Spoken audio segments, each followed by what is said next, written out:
Përshëndetje, unë jam Jeta Krasniqe dhe sot do të trajtojmë temën mbi arkitekturën e kompjuterëve. Edhe pse ne më shumë jemi të interesuar për software design ose për software, ende hardware shumë temë e rëndësishme. Pasi gjitha programet që ne i zhvillojmë në software, ne duhet ato t'i bëjmë run në hardware.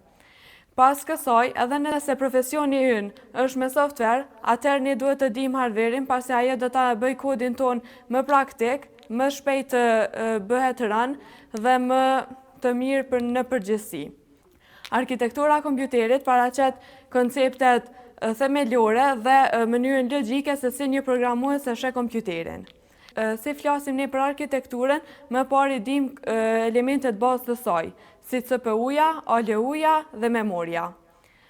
Ne sot do t'i trajtojmë disa modele të arkitekturës dhe hierarkitë e arkitekturës. Si fillim ka atë të cilën të gjithë jemi të familiarizuar me të, user interface-in të cilin e shohim ne në të gjitha aplikacionet tona.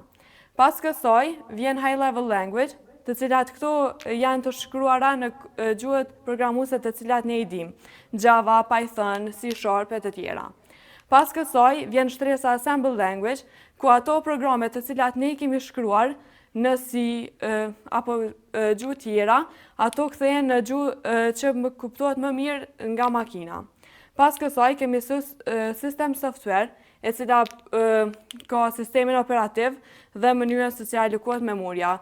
Këto kodi jon vazhdon duke u mos ndryshuar as pak. Ndërsa tek machine level, ai kod që ne kemi shkruar që është transformuar në assembler, kthehet në gjuhë të makinës. Pas kësaj kemi njësit control, të cilën do ta mësojmë më pas, dhe pas kësaj fillojmë me digital logic, e cilat janë kthehemi tek zerrët dhe nishat, e cila është shumë larg neve dhe nuk kemi nevojë ta mësojmë as pak. Pas kësaj, ne njohim dy arkitektura kryesore. Arkitektura fillestare ishte arkitektura e von Neumannit, e cila është ajo si shpesheni në fillim. Këto memoria ruan edhe të dhënat, po ashtu edhe programet, dhe ekzekutimi i saj bëhet në mënyrë sekuenciale, njëra pas tjetrës.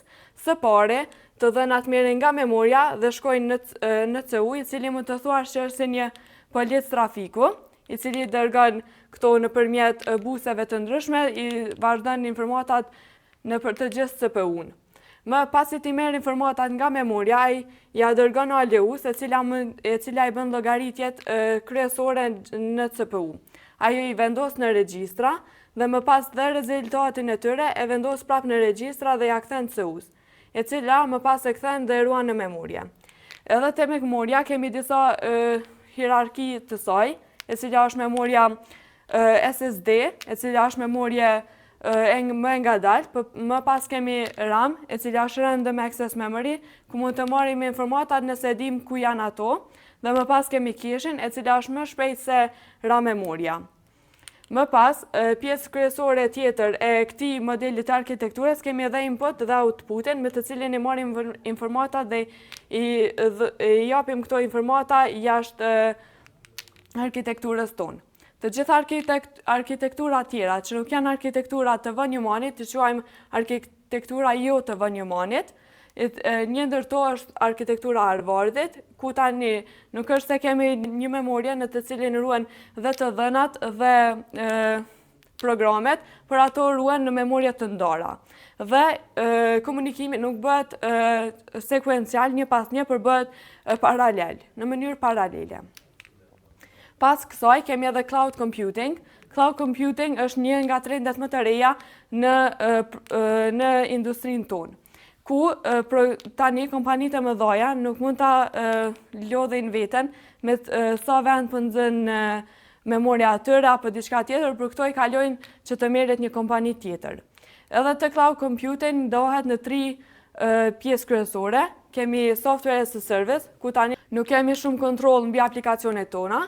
Kemi platform as a service, e cila paraqet këto 3 nivelet e hierarkisë, ku kemi pak më shumë kontroll mbi të dhënat tona, dhe në fund është infrastrukturë si service, e cila paraqet 3 nivelet e fundit të arkitekturës, dhe tani kemi kontrollin më të mirë mbi programet tona.